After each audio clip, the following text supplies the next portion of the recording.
자, 이번엔 전국 택배노조의 총파업 결의 소식 짚어봅니다. 신선식품 위주로 배송을 거부하는 부분 파업하겠다.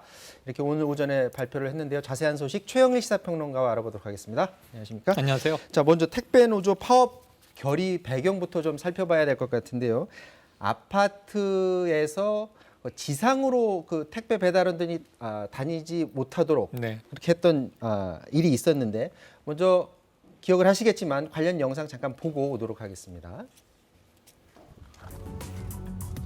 지난 4월 1일입니다. 아파트 주민들이 안전을 이유로 택배 운송 차량의 지상 출입을 막자 택배 기사들이 각 가정에 배송을 거부했습니다. 단지 입구에 택배 상자를 쌓아둔 이른바 고덕동 아파트 택배 대란입니다. 얼마나 더 걸리는 거예요? 한가닥 가지고 어마어마하게 많이 걸어야 돼요. 근데 이만 붙이겠다니까. 1년간 유예기간을 줬어요. 이 사람들 코스프레한 거죠. 다양한 대안들이 언급됐지만 합의는 이루어지지 않았습니다.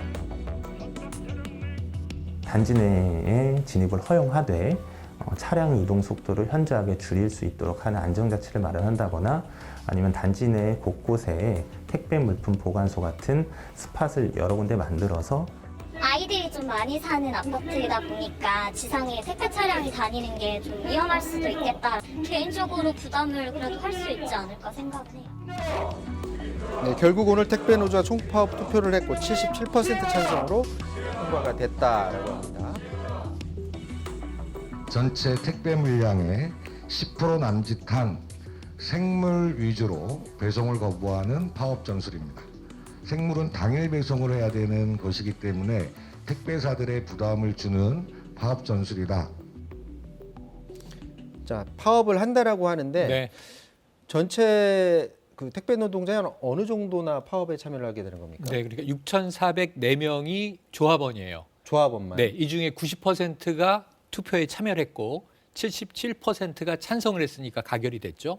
그런데 아까 보셨지만 부분 파업이어서 지금 2,000명이 참여한다고 합니다.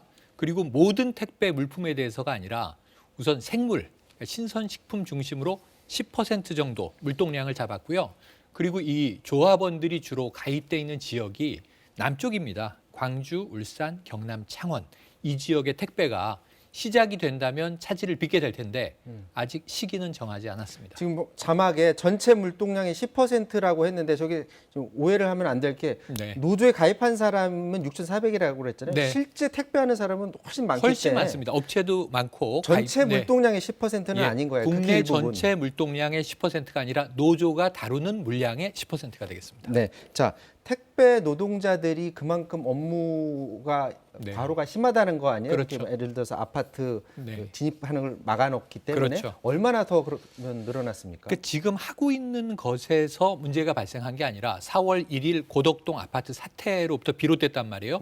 그러니까 지금 지상으로는 다니지 마라, 지하로 다녀라. 근데 지금 트럭이 못 들어가니까 그러면은 이 저탑 트럭으로 바꿔라.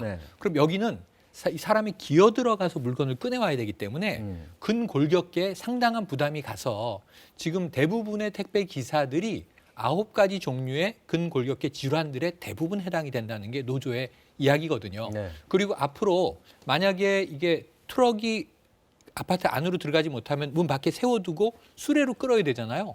그러니까 이제 이 어떤 이 근육을 이용한 육체 노동이 3배 이상 늘어날 거라는 거예요. 근데 이런 부분에 대해서 훨씬 노동 강도는 강해지는데 이 노조 이 기사들의 어떤 처우는 개선되지 않는다. 이런 것이 가장 큰 불만이 되겠습니다. 처음은 택배 노조 노동자들과 아파트 입주민들 사이에 마찰이었는데 이게 그대로 이제 회사 측과의 갈등으로 지금 번지게 된 거예요. 근데 제가 지난번에 요 사태 때 말씀드렸던 게 자, 택배사와 정부가 개입할 필요가 있다고 말씀드린 게 파업 결의가 됐잖아요.